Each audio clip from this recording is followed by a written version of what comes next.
Good morning guys. நம்ம இப்போ பார்க்க போகிறது 6ஆம் வகுப்பு 3வது பருவம். 3வது பருவத்தில் முதல் பாடம் புதுமைகள் செய்யும் தேசம் இது. புதுமையில் செய்யும் தேசம் இது. இவர் எங்கள் தமிழ்நாட்டு கவிஞர் என்று பாரதியாரை காந்தியிடம் அறிமுகப்படுத்தியவர் யார்? ராஜாஜி. இவர் எங்கள் தமிழ்நாட்டு கவிஞர் என்று பாரதியாரை காந்தியிடம் அறிமுகப்படுத்தியவர் யார் அப்படின்னா ராஜாஜி. கவிஞாயிறு என்று போற்றப்படுபவர் யார்? கவிஞாயிறு என்று போற்றப்படுபவர் யார் அப்படின்னா தாராபாரதி. காந்தியடிகளை கவர்ந்த தமிழ் நூல் எது? திருக்குறள். காந்தியடிகளை கவர்ந்த தமிழ் நூல் எது அப்படின்னா திருக்குறள். காந்தியடிகள் உடையில் மாற்றம் ஏற்படுத்திய ஊர் எது அப்படின்னா மதுரை. காந்தியடிகள் உடையில் மாற்றம் ஏற்படுத்திய ஊர் எது அப்படின்னா மதுரை. காந்தியடிகள் யாரிடம் தமிழ் கற்க விரும்பினார்? உ.ஓ.சா. காந்தியடிகள் யாரிடம் தமிழ் கற்க விரும்பினார்? உ.ஓ.சா. கீழ்கண்டவற்றுள் எவை தாராபாரதி இயற்றிய நூல் அல்ல? ஊர்வலம்.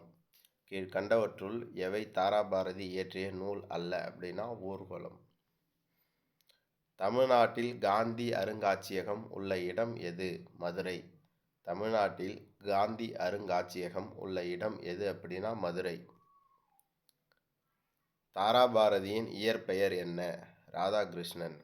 தாராபாரதியின் இயற்பெயர் என்ன? ராதாகிருஷ்ணன். தேசம் உடுத்திய நூலாடை என்று தாராபாரதி குறிப்பிடும் நூல் எது அப்படின்னா திருக்குறள்.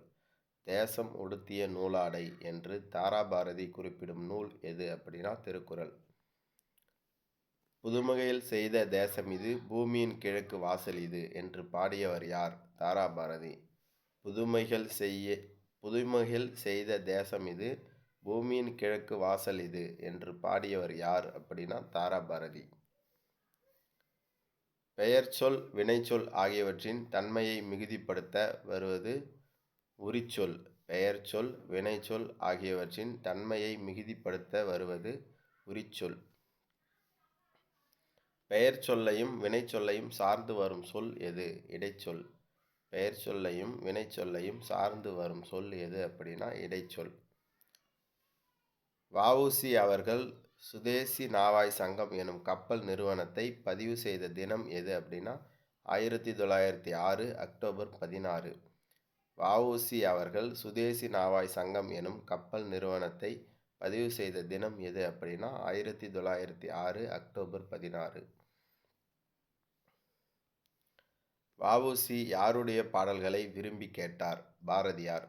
வ.உ.சி. யாருடைய பாடல்களை விரும்பி கேட்டார் அப்படின்னா பாரதியார். வேலுநாச்சியாரின் அமைச்சர் யார்? தாண்டவராயர். வேலுநாச்சியாரின் அமைச்சர் யார்? தாண்டவராயர்.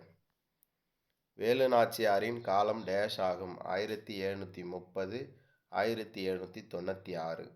வேலுநாச்சியாரின் காலம் டேஷ் ஆகும் 1730 1796 வரைக்கும். வேலுநாச்சியார் சிவகங்கையை மீட்ட ஆண்டு 1780. வேலுநாச்சியார் சிவகங்கையை மீட்ட ஆண்டு 1780. இதோட புதுமைகள் செய்யும் தேசம் இது முதல் பாடம் முடிந்தது. அடுத்து 2வது பாடம் பார்க்கலாம். தேங்க்யூ.